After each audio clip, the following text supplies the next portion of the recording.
Empat. Sekali lagi ya. 5 ya. 5 ya. Nanti sesudah pengajian kita beri waktu cukup. Ya, hukum mendengar ilmu wajib, hukum materi tidak jelas. Jadi tolong disimpan ya. Kecuali rekaman, kalau mau dimasukkan di YouTube boleh. Ya. Bapak Ibu, terutama sesepuh orang tua, saya mohon maaf ini posisi saya jadi tidak jelas begini. Saya jadi bingung ini di Indonesia atau di Belanda ya. Terima kasih, dengar baik-baik. Jikalau Allah menghendaki sesuatu, innama amruhu idza arada syai'an ay yaqula lahu kun fayakun. Sepertinya takdir di sini ini benar-benar tidak ada yang merencanakan selain rencana Allah. Amin. Saya sendiri tidak menyangka sebagaimana saudara Zubaidah. Niat saya ke Jerman adalah nengok anak sekolah di Hamburg. Tapi kata guru saya, mulai 2012 harus dakwah. Jangan pergi kemana-mana kecuali harus jadi dakwah. Jadilah pemaritu dakwah saja terus seharian. Jadi tahu Berlin, jadi tahu Munchen, jadi tahu, dan sekarang juga ke sini ya. Saya tidak sangka ada kembaran saya Pak Umar di sini. Waktu di Indonesia kami sering silaturahmi. Terima kasih sekali lagi. Saya senang sekali melihat antusias belajar agama dari saudara-saudaraku sekalian. Tapi saya mohon maaf ini ya, saya sedang mencari judul yang cocok. Saya lihat ini wajahnya ada kemiripan dengan wajah-wajah yang di Jerman. Ya, ini wajah-wajah banyak masalah ini.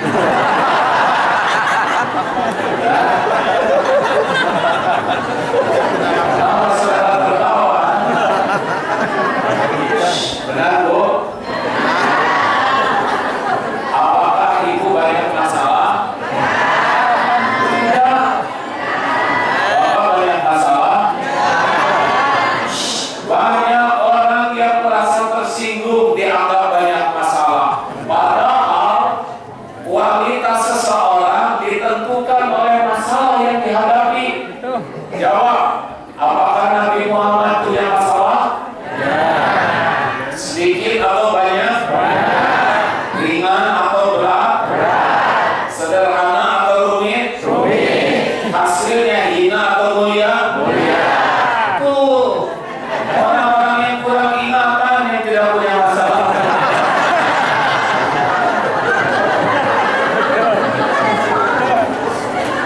Dia banyak masalah tapi nggak mau diingat. Ini yang dari Belanda paham, misalkan paham ya Pak ya. Baik. Ceramah kali ini sederhana saja.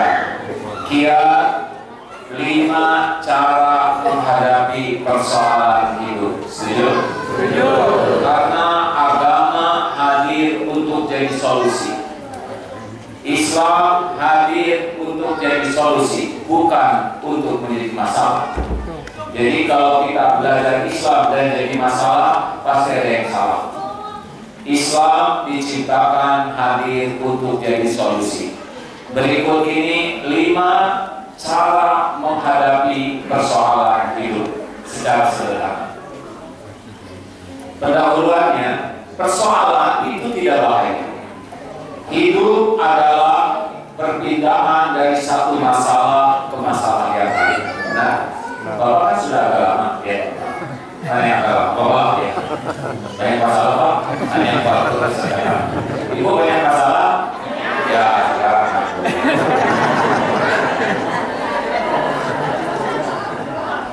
Dari SD ke SMP, anak mengerti, bapaknya capek. Ya, untuk persediaan nantinya. Terima kasih. Bagaimana dari SD ke SMP naik oleh ujian, benar? Dari SMP ke SMA naik oleh ujian, betul? Ujian penting. Ujian penting. Kenapa kita jadi takut menghadapi ujian hidup? Padahal kita dibesarkan oleh ujian. Ujian tidak bahaya. Masalah, persoalan tidak bahaya. Orang tidak lulus ujian pasti bukan karena soalnya. Orang tidak lulus ujian karena salah jawabannya. Benar? Ini penting, ini fondasinya. Masalah bahaya tidak? Masalah bahaya tidak? Tidak. Yang bahaya adalah salah menyikapi masalah. Dihina bahaya? Dihina bahaya? Tidak. Yang bahaya adalah salah menyikapi penghinaan. Nabi dihina tidak? Nabi Muhammad dihina tidak? Jadi hina? Tidak bahaya dihina itu, yang bahaya itu salah menyikapinya. Nabi dihina tapi disikapi dengan benar, naik derajat. Baik, teruskan.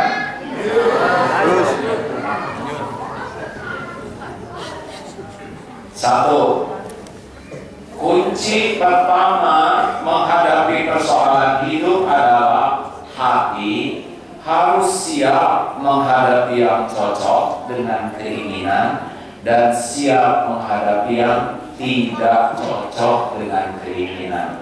Apa yang pertama? Siap menghadapi yang cocok dan siap menghadapi yang tidak cocok. Sedia payung sebelum hujan, siap hujan dan siap tidak hujan. Lebih tenang tidak? Nah, jawab. Saya kesini, saya siap. Siap ada yang mendengarnya, siap tidak ada. Karena tugas saya bukan menentukan ada tiada. Tugas saya datang tepat pada waktu dengan persiapan sebaik-baiknya. Tidak selamanya kita akan sesuai keinginan. Tolong digarisbawahi, mustahil semua keinginan kita akan terjadi. Mustahil, pasti ada yang tidak terjadi. Contoh, ibu ingin sehat? Jawab. Bapak ingin sehat? Orang lain ingin sehat? Kalau semua orang sehat, apa yang terjadi? Dokter saling menyuntik satu-satu. Rumah sakit sepi, fakultas kedokteran bubar, apotek, farmasi, perawat, persatuan perawat, tidak dirawat ya. So, jadi sakit itu bukan masalah. Yang jadi masalah salah menyikapi sehat atau salah menyikapi sakit. Ada yang dengan sakit jadi mulia karena dia ridho, dia sabar. Saya mohon maaf, boleh saya cerita tentang adik saya yang sakit? Boleh. Saya satu keluarga berempat, adik yang ketiga sakit. Waktu kecil diambil dari sumsum tulang belakang dan ada efek samping. Efek sampingnya separuh badannya lumpuh. Mata tuli, telinga jadi tuli, kaki jadi diseret. Sekolah, SMA sekolahnya sudah mulai susah berjalan. Kuliah di ekonomi Unpad, tapi sudah digendong. Saya tanya kepada adik, Dek, kenapa adik kuliah semangat padahal sudah susah mendengar. Apa katanya? Kuliah itu ibadah. Saya tidak tahu umur saya panjang atau tidak, tapi bagi saya kuliah adalah ibadah. Saya lakukan semampu saya jadi amal ibadah saya. Itu sakit, tapi membuka hati. Yang lebih menarik lagi ketika ditanya, Dek, kenapa kok nggak pernah mengeluh dengan sakitnya? Sakitnya destruktif, Pak. Semakin lama semakin parah. Apa katanya? Kenapa harus mengeluh? Tubuh ini milik Allah. Allah berbuat pasti baik. Orang lain mungkin banyak pahala karena banyak amal. Mudah-mudahan saya punya pahala karena saya sabar. Bisa belajar sabar. Tidak apa-apa, terserah Allah saja. Tidak ada perbuatan Allah yang jelek. Yang jelek adalah salah menyikapi. Adik saya meninggal di Papua, tapi hasilnya kakaknya jadi tobat, jadi ingat Allah, berkah dari orang yang sakit dan bisa menyikapi sakitnya insya Allah dengan baik. Mudah-mudahan adik saya husnul khotimah. Setiap pahala yang saya dapatkan mudah-mudahan mengalir karena adiklah yang menjadi jalan saya bisa berubah pikiran, terbuka hati. Orang yang lebih muda, yang badannya cacat, tapi dengan izin Allah bisa menyikapi sakitnya sehingga membuat kakaknya terbuka hati. Ibu bapak yang baik, jadi jangan aneh kalau kejadian itu tidak cocok, belum tentu jelek. Surat Al-Baqarah ayat 216. Sudah tahu Pak? Al-Baqarah ayat 100. Gimana? A'udzubillahi minasyaitonir rajim. Wa 'asa an takrahu syai'an wa huwa khairul lakum. Boleh jadi engkau tidak suka padahal baik menurut Allah bagimu. Wa 'asa an tuhibbu syai'an wa huwa syarrul lakum. Boleh jadi engkau menyukai sesuatu padahal jelek menurut Allah. Wallahu ya'lamu wa antum la ta'lamun. Allah Maha tahu, kalian tidak tahu. Makanya jangan sok tahu. Jangan sok tahu.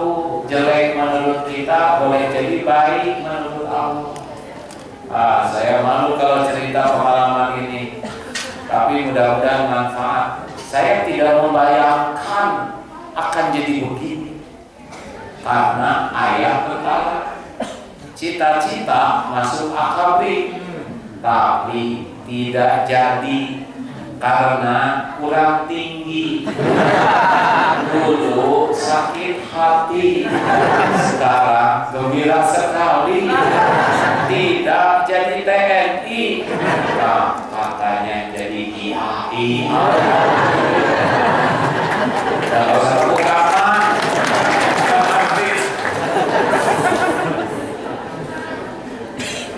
Jadi ternyata saya bersyukur ada yang gagal. Gagal itulah yang membawa kebaikan.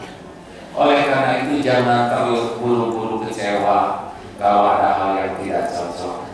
Karena tidak ada yang lebih baik dalam memberikan takdir kecuali Allah. Yang kita inginkan cenderung nafsu, tapi yang Allah inginkan pasti terbaik bagi orang yang beriman. Setuju? Makanya kalau bapak-bapak mesti mutasi, tenang saja. Mutasi bukan mutilasi. Tinggal istiqoroh, sederhana gitu. Ya. Digigit anjing baik buruk?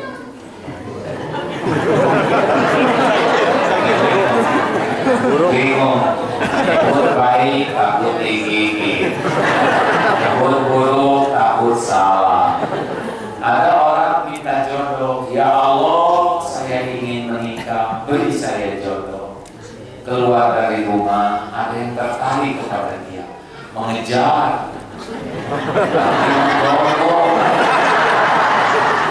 Ini masalahnya. Tapi digigit,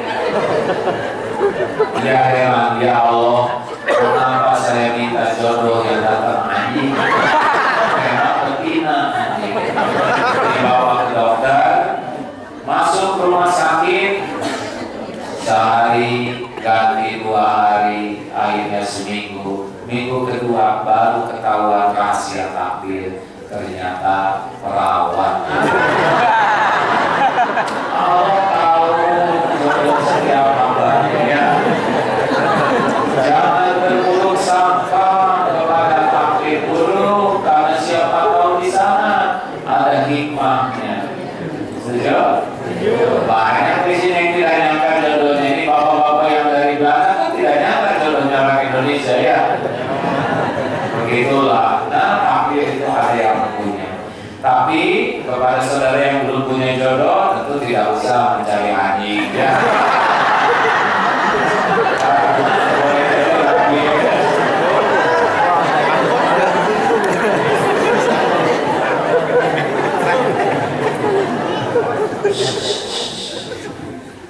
Niat keinginan boleh, ikhtiar wajib, tapi jangan terkunci oleh yang kita sukai. Jangan terkunci oleh keinginan kita. Kita niat yang lurus, ikhtiar sempurnakan, sesudah itu serahkan kepada Allah. Biarlah apa yang terbaik menurut Allah saja yang terjadi. Betul? Karena apa yang terbaik menurut Allah pasti baik. Apa yang baik menurut kita belum tentu yang terbaik. Jangan banyak kecewa. Kecewa tidak menyelesaikan masalah. 2.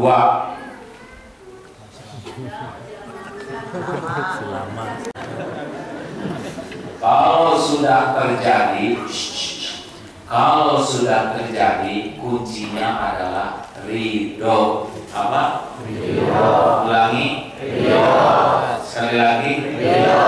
Terima, pokoknya terima. Apapun yang sudah terjadi harus diterima. Karena tidak diterima juga sudah. Seperti orang di jalan, genteng jatuh kena jidat. Lalu dia mengatakan, saya tidak terima. Saya tidak terima. Jadi bagaimana mungkin tidak terima? Karena terimanya sudah ada.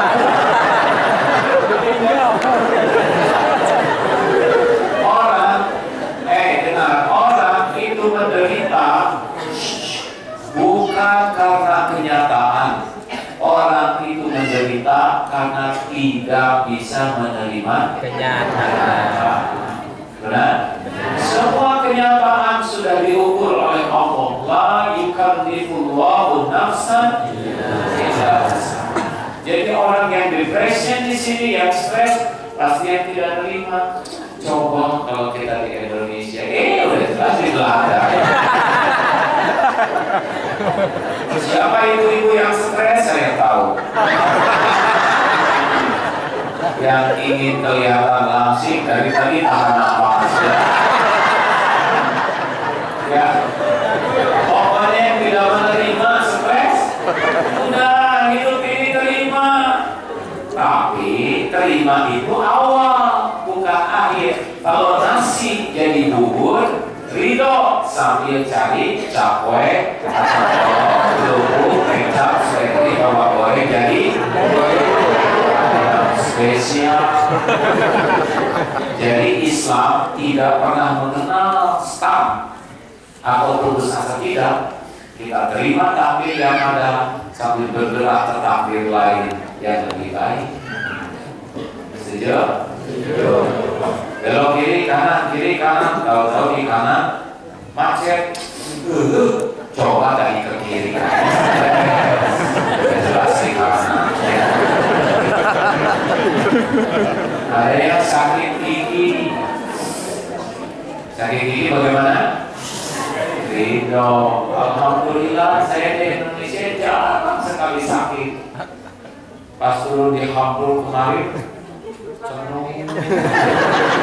sakit gigi kan sakit yang paling dramatis. Udah sakitnya luar biasa, tidak ada yang nengok ya. Nengok gimana? Terima. terima aja, dan nggak diterima juga tetap sakit. Sambil istighfar, sambil cari dokter, sambil makan obat, tapi jangan tidak diterima. Kan ada yang sakit gigi pergi ke dokter, ada tulisan dokternya, maaf dokter tidak praktek hari ini karena sama seperti saudara. Oh, tahu gini saya nggak akan pergi, nah ini stres. Bagaimana nggak pergi udah nyampe. Ada yang suka begitu di sini?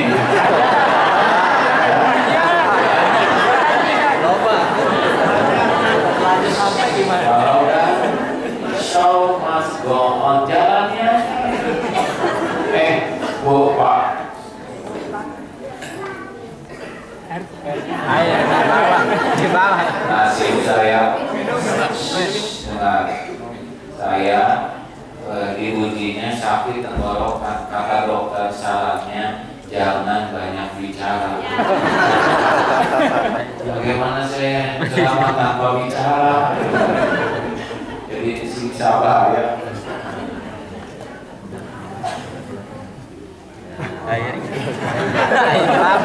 Teruskan.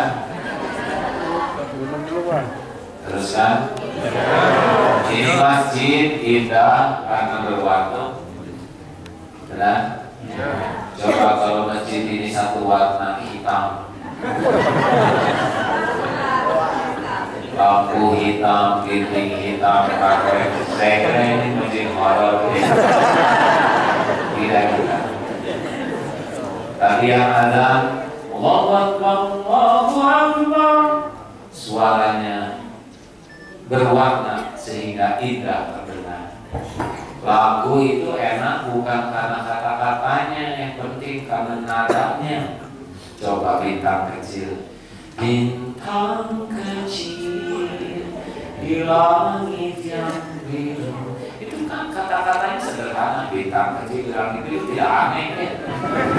Coba kalau tidak ada nadanya, bintang kecil di langit, tidak indah, tidak indah. Benar?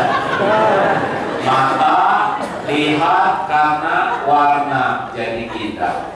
Suara mendengar karena berwarna, suara jadi indah. Hidup juga akan indah kalau hidup ini berwarna.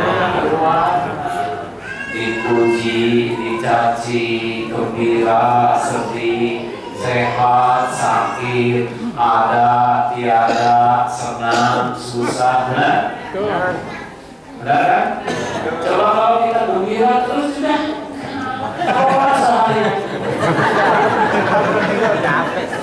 Ibu, ibu mau dipuji oleh suami? Jawab, mau dipuji tidak? Ibu harus berani ngambil keputusan. Kalau mau, kalau tidak jangan suka nyampe. Ibu mau dipuji oleh suami? Jangan suka ragu hidup ini ya. Ibu mau dipuji terus-terusan? Pak. Bapak-bapak pulang dari sini setiap lihat istri puji. Lihat efeknya seperti apa. Saya yakin jadi kacau. Bangun tidur lihat istri, duhai istri. Kau bagai rembulan. Dapur ketemu lagi duhai ya. 5 duhai aja semua. Makanya puji, dengar, puji, caci, sehat, sakit, punya, tidak punya, itu hanya warna hidup. Bukan itu masalah. Masalahnya bagaimana kita menyikapi. Jangan kaget kalau sekarang ada yang senang, besok nggak senang. Ya, jangan kaget sekarang punya uang, besok harus biasa aja. Bukan itu masalah kita. Masalah kita itu salah menyikapi. Nah, relax saja, hidup ini tidak ada yang bahaya. Yang bahaya itu salah menyikapi. Nomor berapa sekarang? Ya. Saya senang cepat selesai. Ya. Satu apa? Siap. Ya, dua, tiga, jangan mempersulit diri. Apa? Ulangi. Jangan mempersulit diri. Sekali lagi. Jangan mempersulit diri. Yassiru wala tu'assir. Mudahkan urusan. Jangan dibuat ribet, jangan dibuat rumit. Biasakan hidup itu jangan suka mendramatisir. Kalau mau jujur, kita tuh hobinya ngalah. Benar? Ya. Kalau ada apa-apa dipertegak, diperumit, dipergawat, akhirnya kita menderita bukan oleh persoalannya, kita menderita oleh pikiran kita sendiri. Benar? Ini kan wajah-wajah jangan karena ngaram. Kalau di Indonesia mau pensiun tegak. Kenapa? Sebentar lagi saya pensiun. Cicilan belum lunas. Kreditan masih banyak. Anak belum gede. Sekarang aja saya susah, apalagi nanti kapan pensiunnya? 3 tahun lagi. Kenapa pensiun 3 tahun lagi menderitanya dari sekarang? Siapa tahu bulan depan meninggal. Ini serius.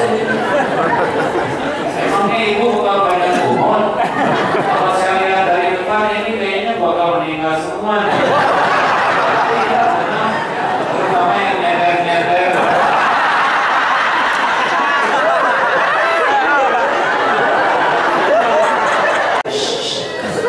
Rahasia kematian. 1, kita tidak tahu kapan akan mati. Benar? 2, kita tidak tahu di mana kita mati. 3, kita tidak tahu bagaimana cara kita mati. Saya saja tidak tahu nih bakal pulang lagi atau tidak. Benar? Kalau saya bakal mati di sini, saya bakal datang ke sini. Kalau saya meninggalnya jatuh di laut di pesawat, saya bakal naik pesawat itu. Dan tiap yang bakal mati pasti naik pesawat yang bakal jatuh. Yang tidak akan mati ketinggalan pesawat. Iya, nyawa itu tidak akan tertukar. Lahir kita berurutan, mati tidak berurutan. Adik saya udah meninggal duluan, adik ketiga saya lahir duluan. Makanya kalau saudara takut sesuatu, ingat boleh jadi lebih duluan mati daripada yang kita takuti. Benar? Benar. Kenapa jadi stres begitu? Sekarang kita takut pensiun, takut mati. Bagus takut mati. Takut suul khotimah itu yang bagus. Ya. Udah.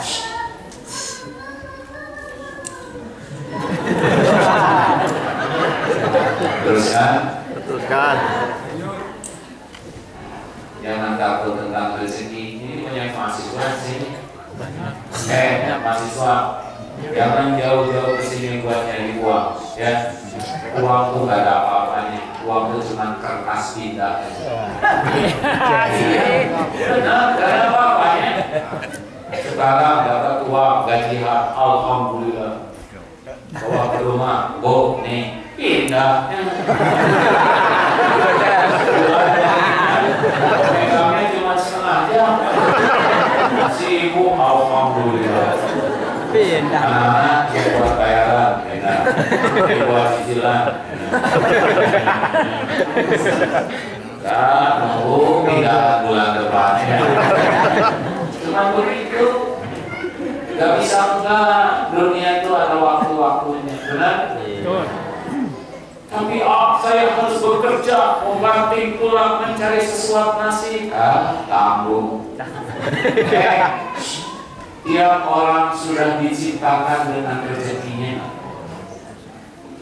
Wa ma min dabbatin fil ard illa 'alallahi rizquha. Tidak ada satupun makhluk melata yang Allah ciptakan, surat Hud ayat 6, kecuali sudah lengkap dengan rezeki. Ini udah ada rezekinya semua nih, gak usah takut. Dulu di perut ibu kita nggak mikirin rezeki karena otaknya belum jadi. Rezeki udah ada belum? Jawab. Rezeki ada nggak waktu di perut ibu? Ada. Jawab. Ada. Mikir rezeki aja belum bisa, rezeki udah ada. Jadi tangan, kaki, komplit beres tanpa kita tahu. Ibu juga gak ngerti. Ibu tuh gak pernah bikin anak, boro-boro bikin anak, gambar anak juga gagal. Membuat sehelai rambut saja tidak sanggup, benar? Allah yang bikin. Kalau ibu yang bikin anak dengan bapak yang bikin anak pasti hancur. Bagaimana jadi anak? Makan petai, dekot. Ini gak kayak gini mas. Kalau orang tua yang bikinnya kan, benar?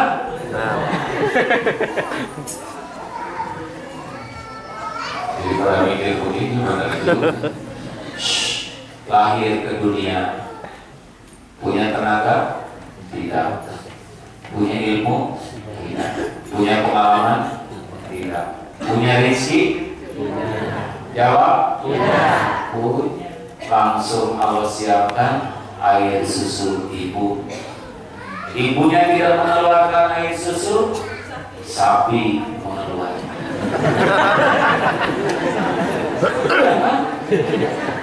Ini di Belanda ini lebih banyak, berapa 50 liter per sapi, ya kan? Saya sudah dapat pelajarannya kan. Itu berarti banyak tuh orang tua yang mengeluarkan air susu dan beres oleh sapinya di Belanda, anaknya di mana? Mana yang lebih hebat? Mana coba? Apakah sapi ngedeketin bayi atau bayi ngedeketin sapi? Jawab. Bayi ngedeketin sapi, mana ada?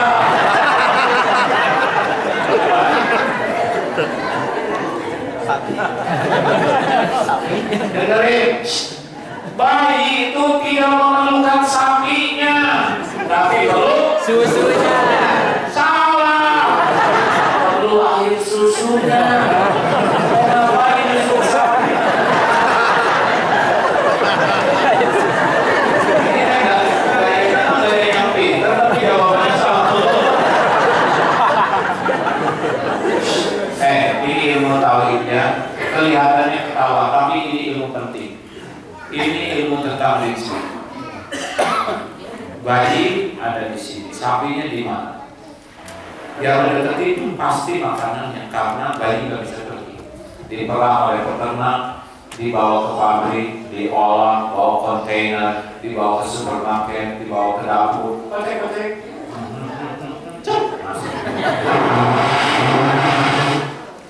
Mana yang lebih hebat? Rezeki ngejar bayi, bayi ngejar rezeki. Rezeki ngejar bayi. Bagus ibu hatinya juga. Ketemu langsung di depan Masjidil Haram ya. Bapak ibu yang baik, dengarkan. Mana yang lebih hebat? Bayi ngejar rezeki, rezeki ngejar bayi. Semua harus jawab. Rezeki ngejar bayi. Jadilah sebesar ini. Ini mantan bayi. Lalu dulu bayi sehat ya.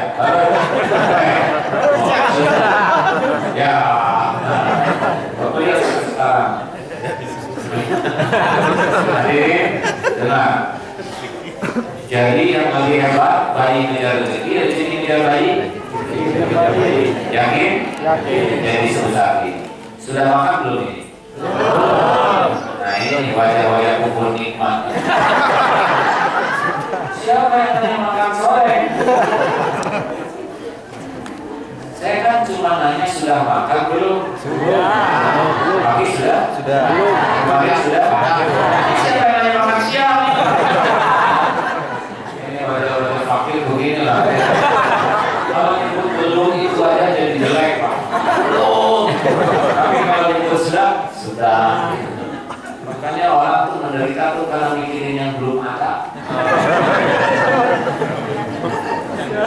bukan menyukurin yang ada. Ya, lihat, saya tadi makan di rumah Pak Guru, benar ya? Itu saya lihat meja makan, saya nggak terlalu jauh dari jalan, babi, anak kambing, ayam, ikan, salmon, tomat, ngumpul tuh di meja.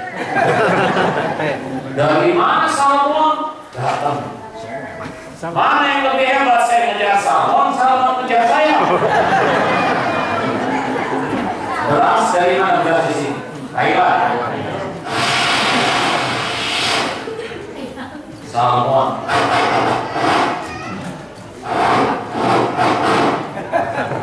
Mana yang lebih hebat? Saya ngejar rezeki ngejar saya. Mana yang lebih hebat? Kita ngejar rezeki ngejar kita. Yakin? Dan itu bukan cuma tadi siang, puluhan tahun kita hidup dikejar oleh rezeki. Masa masih curiga terus? Bukan kurang rezeki, kurang iman. Masa takut?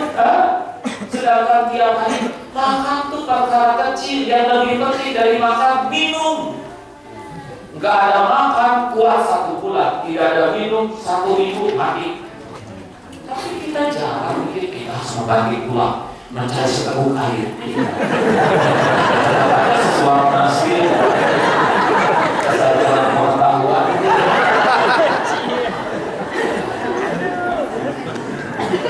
Benar kan? Benar. Ada lagi yang lebih penting dari minum, yaitu nafas. Ini oksigen gratis. Lebih penting oksigen daripada minum.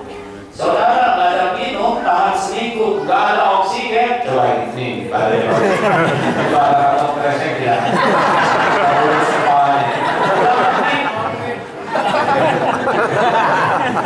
2 menit saja. Allah tahu. Saudara tahu berapa harga oksigen di Indonesia? 1 liter oksigen 25.000, 1 liter nitrogen 9.550 rupiah. Jadi jumlah nafas 1 hari kalau dikalikan kebutuhan oksigen dan nitrogen harganya 160 juta rupiah 1 hari nafas. Dan Allah tahu kita ini nggak akan kuat bayar. Kalau nafas harus bayar, mahasiswa kita jarang nafas. Apa babnya?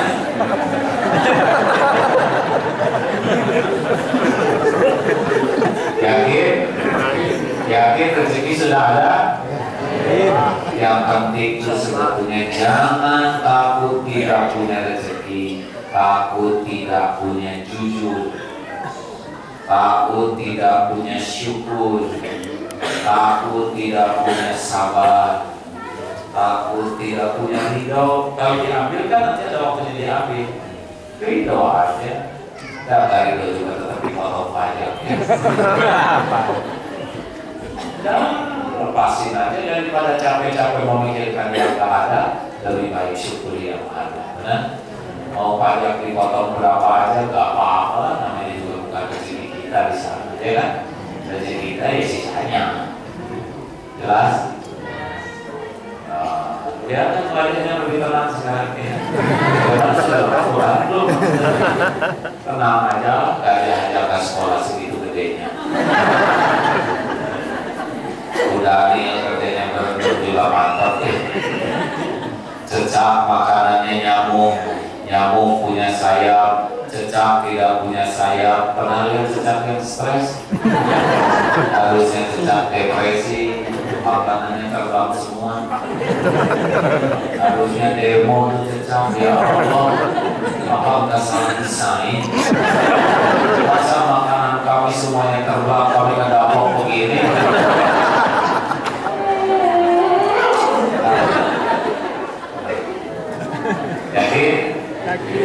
Yakin? Saya baca di KLF migrasi 1 1,5 juta yang seperti bison, 1,5 juta binatang, di belakangnya 200.000 zebra, semuanya ada di sini.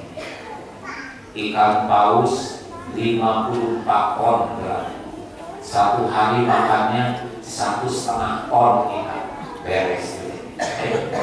Ini cuma setengah kuintal ini. Jangan. Setuju?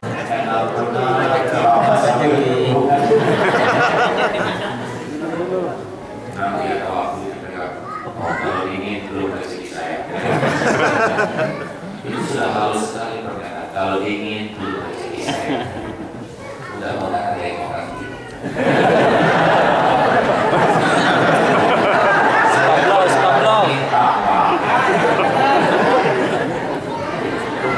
Tenang saja, segala sesuatu waktunya.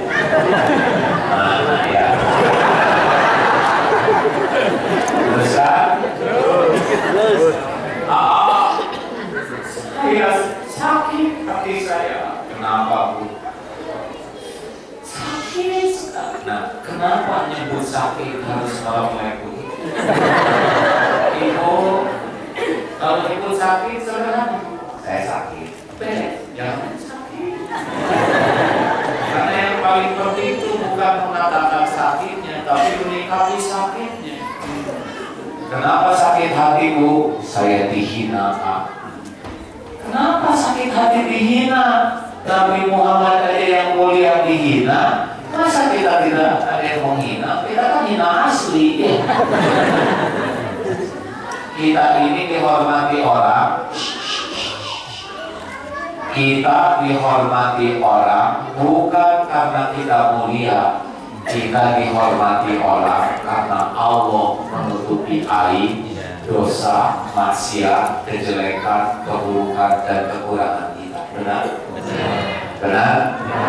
Kenapa Abdullah bin Nasir sekarang diundang dan diundang? Bukan karena saya mulia, tapi karena Allah menutupi kekurangan saya, dosa-dosa saya, masa lalu saya, sehingga orang melihat sedikit kebaikan dan menghargai. Sama kita juga, bukankah begitu? Kalau kita dibuka, gak ada yang menjadi bahan dihormati. Ibu, kenapa ibu masih menghargai suami ibu? Karena ibu tidak tahu kelakuan suami ibu.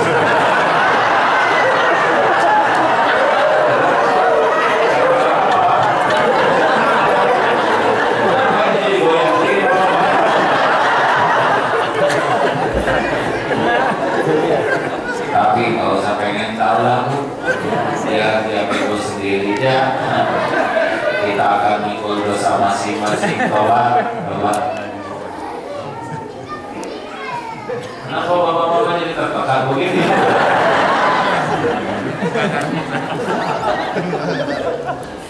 Terus kan? Mau tahu rahasia sabar? Ibu pengen sabar kan? Pakai rahasia puasa. Orang puasa lapar, sabar. Haus, sabar. Lemes, sabar. Tahu kenapa? Karena yakin ada azan maghrib. Kan sini lama puasanya ya. Nah, setengah jam lagi. Kuat ya. Nah, itu udah lemes. Apa artinya? Gempa pasti berhenti, hujan pasti reda, badai pasti berlalu. Fa inna ma'al usri yusra, inna ma'al usri yusra. Sesungguhnya bersama kesulitan pasti ada kemudahan. Sesungguhnya bersama kesulitan pasti ada kemudahan. Jadi jangan terfokus kepada kesulitannya, karena kemudahan itu sudah disiapkan oleh Allah. Benar? Sudah banyak kita menghadapi kesulitan, ternyata semuanya akan datang pada waktu.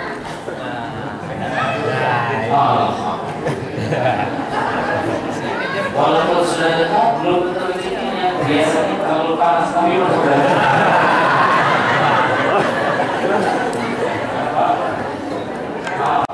Yang masukin ke gelas siapa? Yang bawa ke sini, inilah rezeki seperti itu.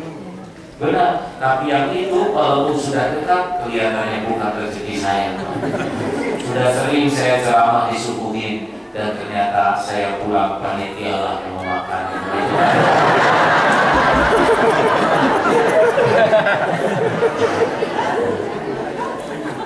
Jelasnya adik, sing sabar ya, semuanya ada waktu.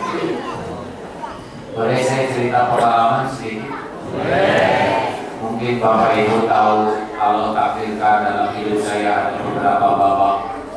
Dulu babak yang sangat engkau, sesudah itu babak belut, dan babak baru. Sejujurnya saya sangat bersyukur oleh Allah diberi karunia kesempatan dihina, dicaci.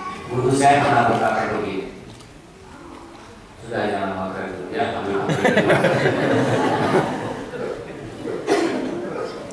Nah, kata guru saya gini, pada waktu saya lagi populernya, nggak bisa seorang ulama akan jadi mulia dalam puncaknya pujian dan penghormatan, nggak bisa. Harus ngamalkan ilmu kelapa.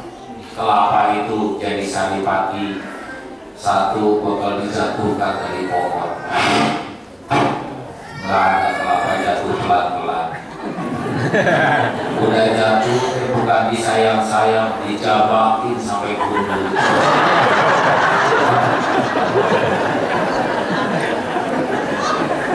Udah gundul, bukannya dielus, digetok, sampai belah.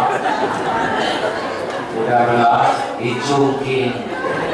Udah dicungkil, disisir dulu sampai mulus. Udah disisir, diparut. Udah diparut,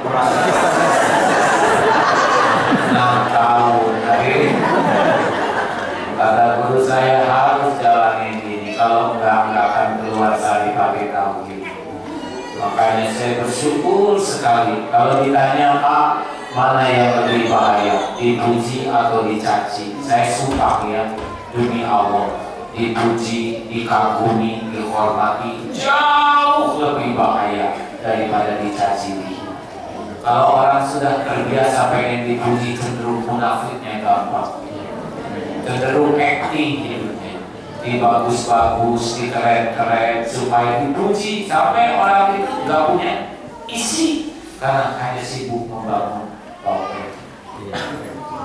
Makanya hati-hati yang sering jadi pejabat dan sebagainya, kalau nggak hati-hati dekat kepada munafiknya. Yang sering, apalagi istri pejabat, jangan suka ikut-ikutan keren ya. Pejabat suami, betul tidak? Nebeng saja selesai. Saudara yang pejabat jangan iri ya. Jangan iri. Tiap orang punya takdir masing-masing. Jangankan satu angkatan, satu keluarga aja anak bisa beda-beda takdirnya, betul? Ibu sama, bapak sama, anaknya garisnya beda-beda, ya kan? Jangankan adik kakak, kembar juga takdirnya beda-beda. Saya punya teman kembar, adiknya nikah dengan orang kaya, kakaknya nikah dengan orang yang paling kaya. Gak boleh dasar iri, gak boleh. Satu harus miskin kayak kita.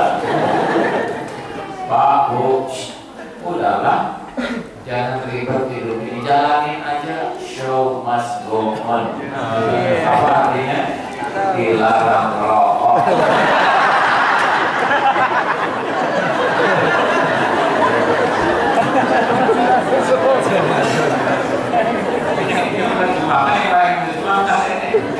Bisa mengerti Pak? Ya, kelihatannya menjiwai sekali ya. Teruskan. Kameramen, yang belakang.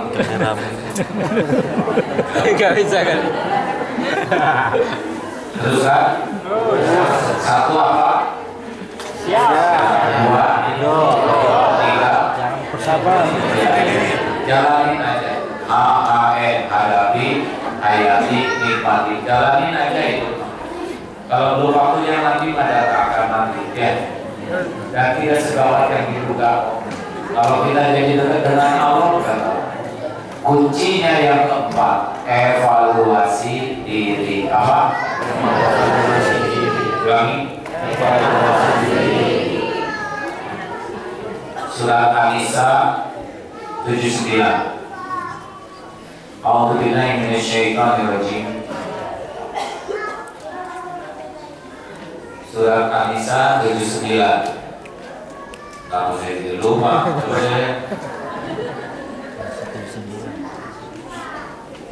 tidak ma'asobaka min hasanatin famin Allah wa ma'asobaka min sayyiatin famin nafsi. Tak ada satupun karunia kecuali datang dari Allah, dan tak ada keburukan yang menimpa kecuali karena dosa kita sendiri. Karunia dari Allah, kalau keburukan akibat dosa. Makanya sedang jalan di lapangan golf, tiba-tiba ada bola golf yang sama.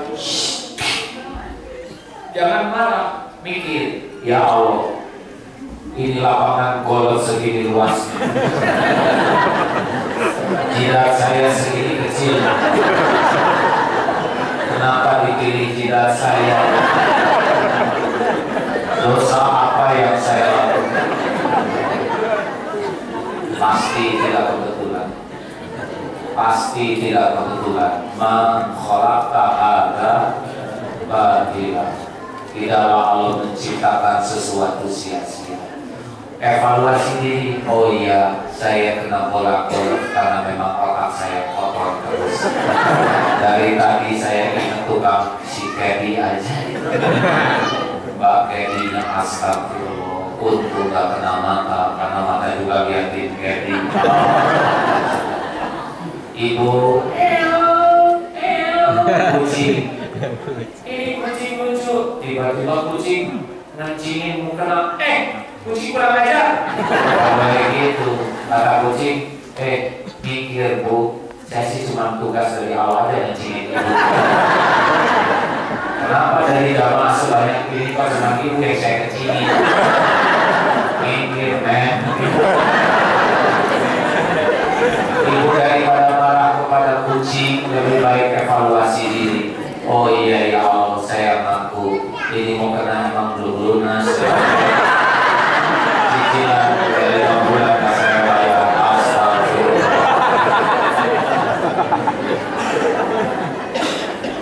Saya sakit gigi, terus kami tenggorokan sakit, pasti akan sesuatu. Mungkin saya kurang adil di dalam menjaga kesehatan. Boleh jadi banyak perkataan sia-sia yang tidak manfaat, yang tidak bisa ditebus kecuali dengan sakit. Karena ada dosa yang tidak bisa ditebus kecuali dengan sakit. Ada juga dosa yang tidak terhapus kecuali dengan disakiti. Ada tuh, ada kan. Tidak ada satupun muslim yang merasakan letih nafsohin itu kecuali Allah menunjukkan dosa. Juga kena sakit. Ada dosa mulut saya karena saya istighfarnya kurang, tebusannya dengan sakit. Aduh, sakit gigi kan ya Allah, mungkin berapa banyak mulut saya menyakiti orang lain. Daripada kita mengeluh, lebih baik istighfar. Astagfirullah, ya Allah, gak apa-apa, tinggal makan obat dan istighfar nanti dikurangi. Ada dosa yang tidak bisa dihapuskan kecuali dengan disakiti orang lain. Dihina, disakitin suami, disakitin istri, itu kan penggugur dosa. Benar, ada namanya wala adar. Nah, itu adalah tidak satupun gangguan dari orang. Ada juga dengan kegundah-gulamaan, sedih, melangsa, itu juga bisa menjadi penggugur dosa. Makanya kalau ada kejadian itu, daripada kita memikirkan sakitnya hati lebih baik memikirkan tobatnya dari dosa. Mobil, naik mobil, wiper tidak jalan, salju turun, kaca kotor, gelisah tidak? Gelisah tidak? Kenapa gelisah? Tidak ada jalan atau karena tidak lihat jalan? Tidak lihat. Jalannya ada. Jalan ada. Kenapa gelisah? Karena tidak kelihatan. Jadi sekarang otak kita mikirkan jalan atau memikirkan membersihkan kaca? Ini lebih bersihkan kaca. Kalau kaca sudah bersih, apa yang terjadi? Hati tenang, nyetir enak, tujuan tercapai. Dengar, tidak ada satupun masalah yang tidak ada solusi. Semua persoalan hidup sudah ada jalan keluarnya. Tidak mungkin Allah menciptakan persoalan tanpa jalan keluar. Tidak ada guru ngasih soal ulangan kecuali ada jawaban. Dan tidak ada kunci yang dibuat kecuali ada anak kunci. Benar? Jadi kalau kita menderita bukan karena masalah, tapi karena tertutup mata hati kita oleh dosa. Man lazimal istighfar, barang siapa yang tobat,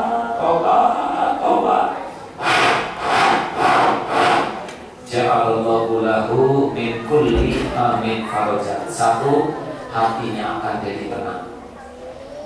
Dua, wa min kulli doikin makhraja, akan ada jalan keluar dari persoalan.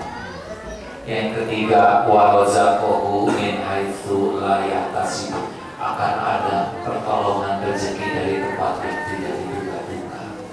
Makanya Pak, kalau merasa banyak persoalan, gelisah, daripada capek mikirin persoalan, pikirin tobat dulu.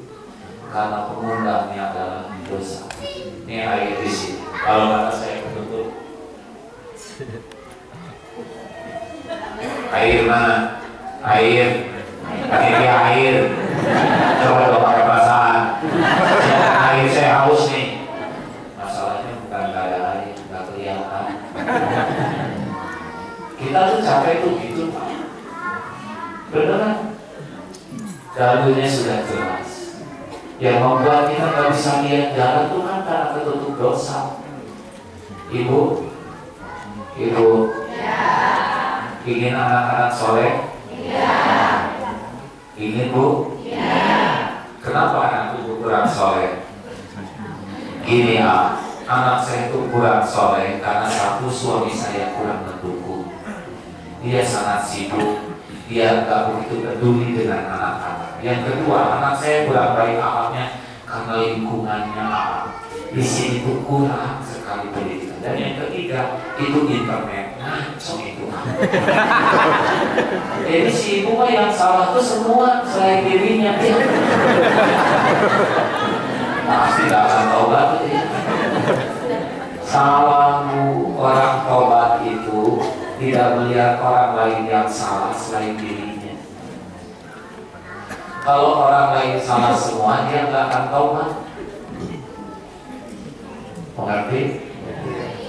Misalkan saya sebagai pimpinan pesantren, maaf, di amanah santri nggak tahajud, nggak boleh. Ini santri langsung, anak siapa? Bukan gitu. Saya nih, kiainya bener nggak tahajudnya. Santri pacaran, ini kiainya bisa jaga pandangan atau tidak. Daripada sibuknya lahir santri, lebih baik evaluasi diri. Kalau kita evaluasi diri, insya Allah kita punya kekuatan untuk melombakan. Kalau kita tuntut orang rombak, kita yang nggak rombak nggak bisa. Ada cerita di sebuah negara, suaminya Indonesia, istrinya suku bangsa lain. Oh, istri saya tuh nggak mau nurut. Saya tuh ingin istri saya jadi orang yang taat, tapi saya lihat suami itu kelihatannya rada jarang sholat. Bapak mau ngajak istri taat gimana? Bapaknya juga nggak kelihatan orang Islam beneran ya. Gampang bagi Allah membuat istri bapak jadi salehah. Istri mau jadi Islam baik bagaimana lihat bapaknya mual ya. Kalau bapaknya soleh, baik, tobat, istri itu, wah ternyata saya dekat dengan orang Islam nyaman ya. Kata anaknya, oh ayah saya itu kalau saya dekat dengan ayah nyaman. Udah jadi sendiri tertarik ini mau galak, jarang sholat, pemarah. Oh Islam tuh horor ya. Ini cocok ini dengan yang di TV-TV. Ya siapa bu?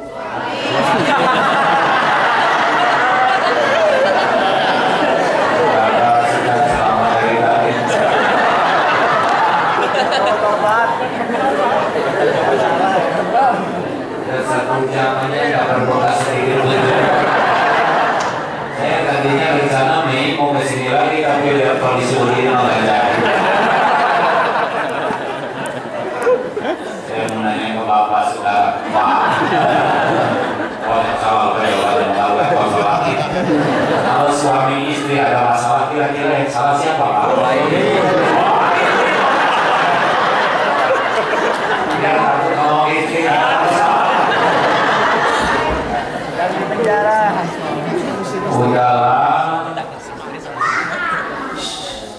Udahlah, Nabi Adam dengar bikin kesalahan, makan buah korbi, makan buah terlarang. Oleh Allah dihukum dari surga turun ke dunia, dari segala ada jadi kata apa, dari enak jadi gak enak. Kembalinya mulia oleh Allah. Tobat. Rabbana ظلمنا أنفسنا وإن لم تغفر لنا وترحمنا لنكونن من الخاسرين. Ya Allah ya Tuhan kami ngaku sudah zalim kepada diri kami sendiri. Sekiranya Engkau tidak mengampuni, sekiranya Engkau tidak mencurahkan kasih sayang rahmat, kami pasti rugi. Nabi Adam tidak nyalahkan siapapun. Kan bisa begini, ya Allah itu si iblis nih bu saya. Dia ngomong kata ini buah ini bakal enak dan berkah, ternyata ibu hajar si iblis. Ini lagi si Hawa, harusnya dia ngerti mana ibu makan. Orang taubat tidak sibuk dengan kesalahan. Zolam. Nabi Yunus dakwah, umat tidak mau nurut, ya tinggalin aja. Allah hukum karena meninggalkan medan dakwah. Dalam gelapnya malam, di lautan, dikecemplungkan, dimakan ikan. 3 kegelapan, gelapnya malam, gelapnya lautan, gelapnya perut ikan. Ini rumit. Lolosnya oleh Allah. Taubat. Surat doanya gini.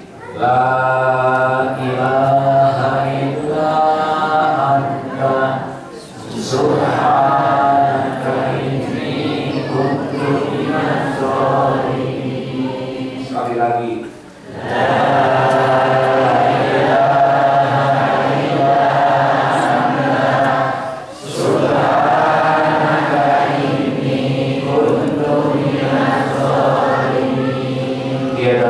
Selain Engkau ya Allah, Subhanaka maha suci Engkau, inni kuntu minadz zalimin, sedangkan saya ini orang yang zalim, orang yang kotor, orang yang hina. Nah, Nabi Yunus tidak menyalahkan siapapun. Dia mengatakan itu umat berbal, udah dinasihatin gak mau, hancurkan enggak. Ini lagi malah saya dicemplungin ke laut. Harusnya dia ini ikan lagi pakai daun saya. Orang tobat tidak pernah sibuk dengan kesalahan orang lain kepada diri. Orang tobat sibuk dengan kesalahan, itu kuncinya. Makanya setiap persoalan itu jadi lebih baik. Evaluasi, perbaiki diri. Jadi setiap persoalan makin matang, makin bijak, makin mulia. persoalan akan selesai sendiri kalau kita makin berkualitas. Jelas sendiri. Jadi di dunia ini yang paling bikin kita bermasalah siapa? Diri sendiri. Mana yang bahaya? Apakah mulut orang atau mulut sendiri? Kalau orang menghina kita bahaya tidak? Dihina orang bahaya tidak? Yang bahaya adalah menghina orang. Orang ngomongin jelek kepada kita bahaya tidak? Jawab.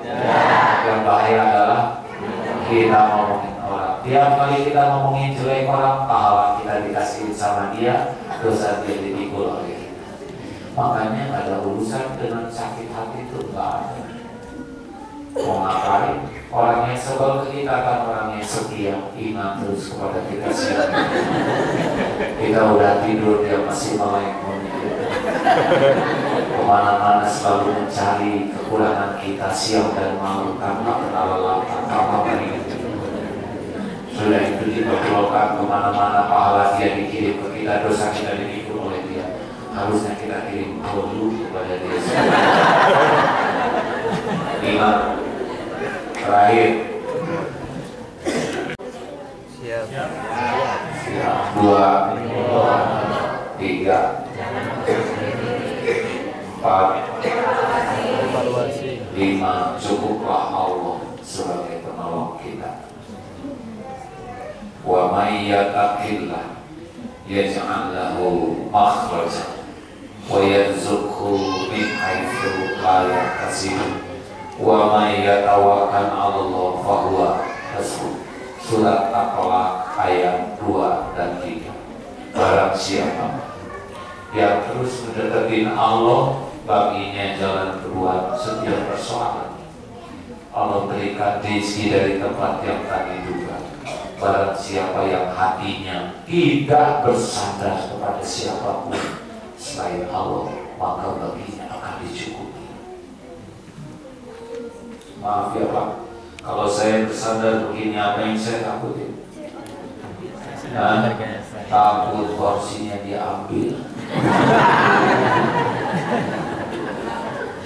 Orang yang bersandar banyak takutnya. Bersandar kepada gaji, takut PHK.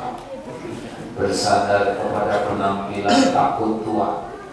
Bersandar kepada jabatan, takut mutasi. Ini yang jadi takut jabatannya diambil. Bersandar kepada suami, takut suaminya meninggal lagi.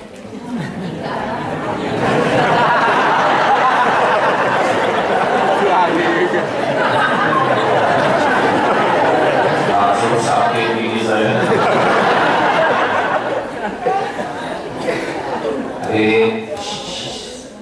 Bu, Pak, kalau mau bahagia lepaskan sadar. Ada seorang guru SMP umur 40 tahun, suaminya meninggal. Sini ibu-ibu, anak 7, gaji kecil, tetangga nangis. Ibu, saya tidak tega lihat nasib ibu. Si ibunya sendiri gak nangis. Memang kenapa? Ibu, anak banyak, gaji sedikit, suami meninggal. Bagaimana nasib ibu? Oh Bu, suami saya bukan pemberi rezeki. Suami saya pemakan rezeki seperti saya. Suami saya cuma manusia yang takdirnya sampai tadi malam jadi jodoh saya. Sudah dipanggil pulang oleh pemilik. Saya dan anak-anak saya ciptaan Allah. Allah yang menjamin dunia. Enak dengarnya? Enak. Itulah tahun. Ibu udah tua sekarang. 7-nya sarjana semua. 6 beasiswa yang bungsu di BMKK. Ibu punya rumah. Ibu sudah ke Mekah. Ibu hidupnya sakinah. Kuncinya satu.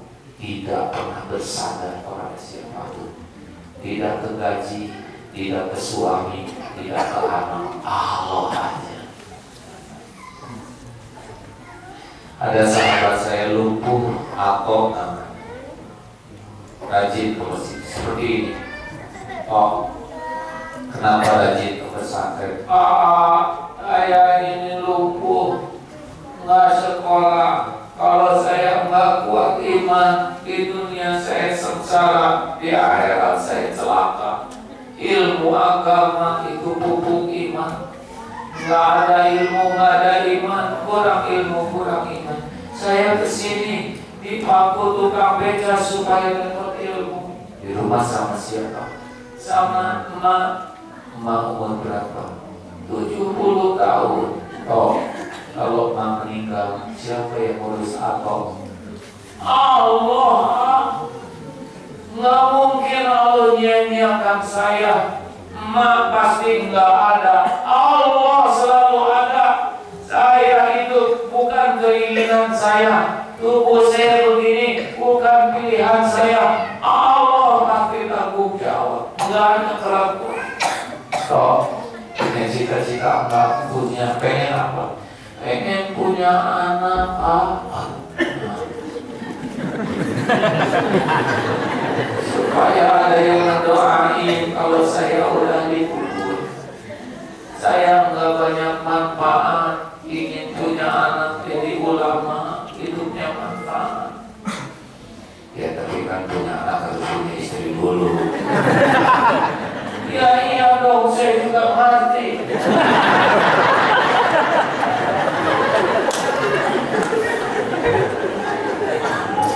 Gimana caranya? Ada Allah. Allah yang menciptakan semua lelaki, Allah yang menciptakan semua perempuan, Allah yang ngatur jodoh, Allah yang menanamkan cinta. Orang lain dikasih jodoh, masa saya enggak? Saya juga kan hamba Allah. Sekarang ibunya meninggal. Sebelum meninggal ada santri akhwat datang, saya siap jadi pendamping hidup Kang Ato. Serius? Benar. Orang tua setuju? Setuju. Nikah di rumah sah. Sudah itu hamil. Ya itu urusan mereka ya.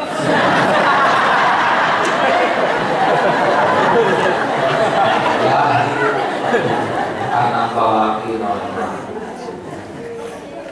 Umur anaknya 3 tahun, baru ibunya meninggal. Beliau diurus oleh istrinya dan anak.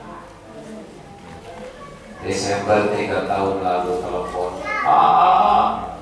doain. Kenapa toh? Istri saya, kenapa istrinya hamil lagi?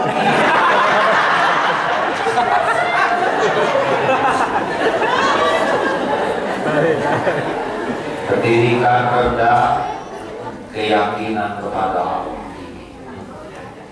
Kaki lumpuh, iman teguh, tidak takut menghadapi hidup ini.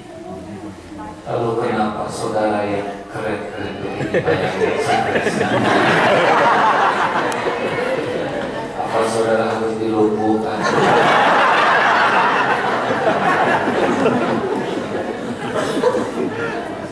Tahu kenapa kita sering stres? Tahu kenapa? Enggak tahu. Karena kita terlalu sibuk membangun topeng daripada membangun isi.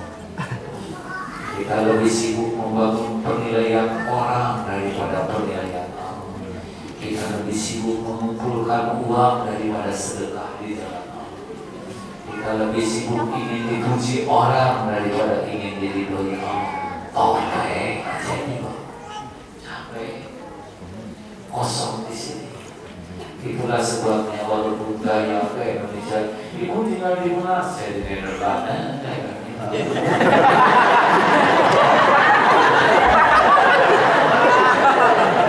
Emang sepertinya gaya di luar negeri, pulang kampung dari sini. Tangannya ibu bapak. Ma yuridillahu bihi khairan yufaqihu fiddin.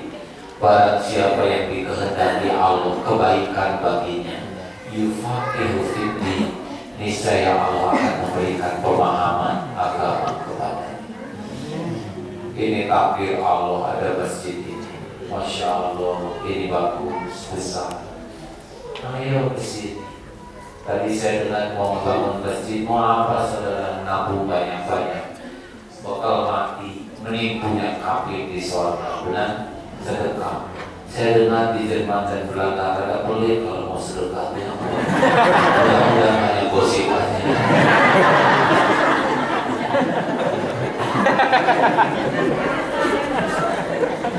Apa? Ada apa-apanya dunia ini, ya kan? Saudara nanti kalau apa makanya yang punya mobil versi pabrik, saudara meninggal beli kubur dengan mobil berapa banyak? Tanya yang punya perusahaan sawit, bos meninggal beli kubur dengan sawit berapa ton? Tanya yang punya pabrik semen, bos mau dicor aku.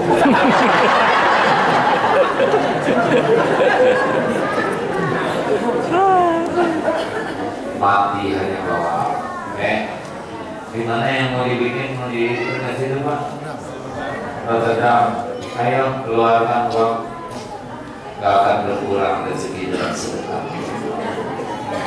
Sing bagus, ini yang nanti jadi bekal pulang. Ya. Terima kasih Ibu Bapak yang baik. Saya udah lowbat.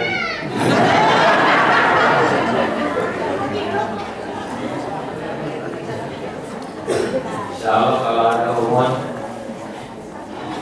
ada yang suka pakai Twitter tidak? Nah, saya mulai dakwah lewat Twitter. @aaki alfa golf Janti Mike. Itu akeong gitu ya. Silakan follow kalau mau. Setiap hari saya nulis sampai 15 kali. Insya Allah di Jerman, kalau di Indonesia kami sudah mengadakan SMS gratis Tauhid. Oh, ilmu yang disampaikan ini namanya ilmu Tauhid ya. Kalau Tauhid bagus, cirinya dua, tenang dan mantap. Kalau Tauhidnya kurang bagus, resah dan bingung. Ilmu terpenting, Nabi Muhammad 13 tahun pertama mengajarkan Tauhid. Sholat itu penting, tapi ada yang lebih penting dari belajar sholat, belajar mengenal Allah. Ilmu yang tadi disampaikan adalah ilmu Tauhid. Kalau ada umur nanti kita ketemu lagi bulan Mei, no? Kalau saudara-saudara menikah duluan ya apa-apa.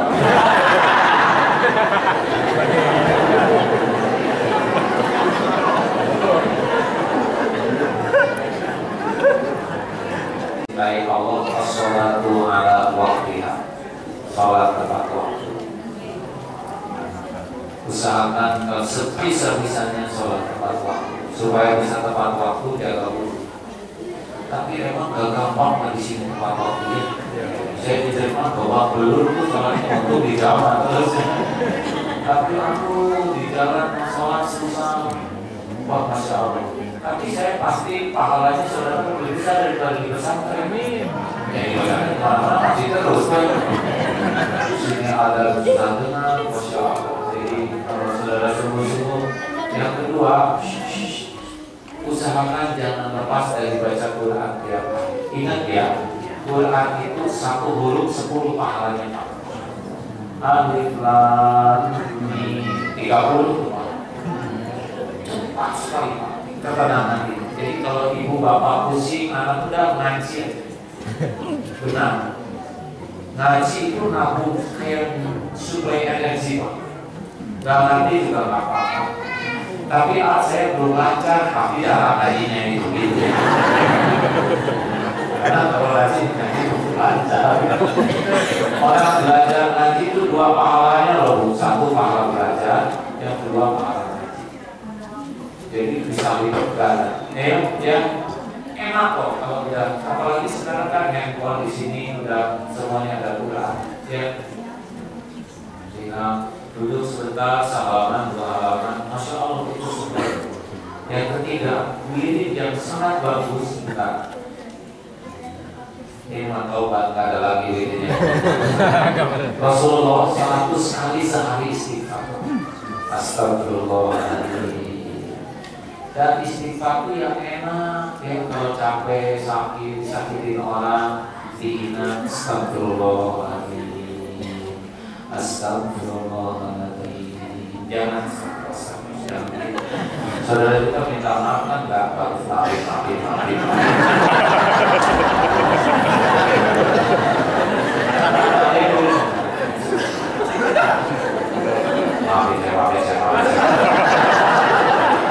Coba dikali nama itu ditempelin.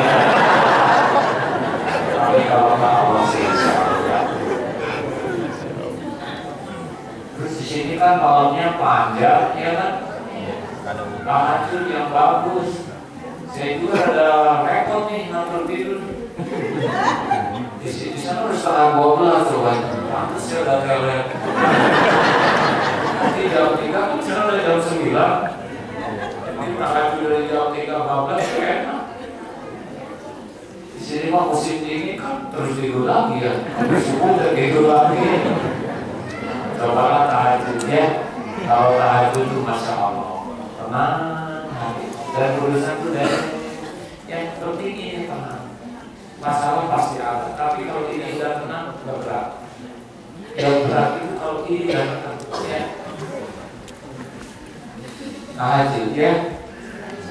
Kalau ada umur, nanti suatu saat kita itikaf, ya.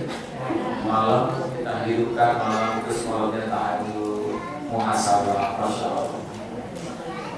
Saya senang begini karena orang tahu ini sudah terus pulang.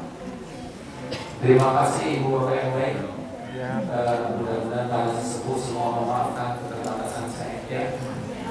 Al-Fatihah.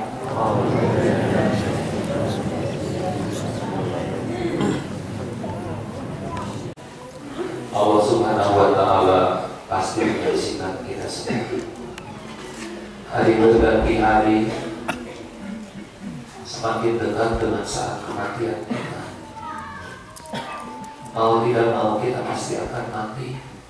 Pasti mati.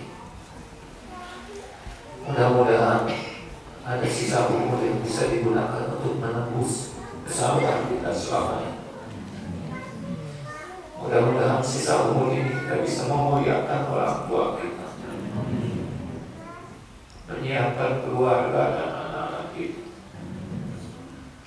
Hadirin, jikalau suatu saat ajal kita datang, kita tidak bisa lari kemanapun. Jikalau waktunya tiba, kita pasti mati. Mudah-mudahan saat malaikat maut menjemput nyawa kita, Allah sudah mengampuni semua dosa-dosa. Orang tua bahagia, bersih dari hutang, dari aib. Hati-hatilah, tidak sedikit kita lihat orang yang mati di tempat zina. Alhamdulillah. Ada yang mati dengan harta haram di sekujur tubuhnya, di setiap sudut rumah. Ada yang mati ketika durhaka pada ibu bapak. Alhamdulillah. Allahumma sholli ala sayyidina Muhammad. Ya Allah, wahai yang Maha Mendengar, berkahilah majelis ini ya Allah. Kau yang mengumpulkan kami, Kau yang menyiapkan tempat ini bagi kami. Kau tahu siapa diri kami yang sebenarnya. Kau saksikan setiap dosa yang kami lakukan. Ya Allah, ampuni sebusuk apapun, sekotor apapun hidup yang pernah kami jalani. Ampuni ya Allah, semesta apapun aib-aib kami, sebanyak apapun dosa yang kami lakukan. Allahumma ighfir lana wa li walidina warhamhum kama rabbawna shighara. Ya Allah, Kau tahu keadaan ibu bapak kami. Ampuni orang tua kami ya Allah. Berkahi sisa umurnya, jadikan husnul khatimah akhir hayat. Lapangkan kuburnya, jadikan ibu bapak kami ahli surga ya Allah. Rabbana hab lana min azwajina wa dhurriyyatina qurrata a'yun waj'alna lil muttaqina imama. Ya Allah, berikan kepada kami keluarga yang berkah, keluarga yang sakinah. Titipkan kepada kami keturunan yang soleh. Berikan kesanggupan bagi kami mengantarkan anak-anak kami mulia Allah. Lindungi para pemuda anak-anak kami dari kedurhakaan, dari aib, dari kemaksiatan, dari apapun yang Kau haramkan. Ya Allah, jadikan sisa umur kami umur yang berkah. Berikan kepada kami ilmu yang manfaat, ya Allah, rezeki yang halal yang berkah. Karuniakan kepada kami nikmatnya beribadah, doa yang Kau ijabah. Undang kami semua ke Baitullah, ya Allah. Allahumma inna nas'aluka ridhoka wal jannah wa na'udzubika min sakhatika wan nar. Ya Allah, betapapun kami jauh dari tanah air, jadikan hati kami selalu dekat denganmu. Ya Allah, jika hidup kami berakhir, jadikan akhir hidup kami husnul khatimah wa na'udzubika min su'il khatimah. Rabbana atina fid dunya hasanah wa fil akhirati hasanah wa qina adzabannar. Subhana rabbika rabbil izzati amma yasifun wa salamun alal mursalin walhamdulillah. Alhamdulillah. Terima kasih hadirin.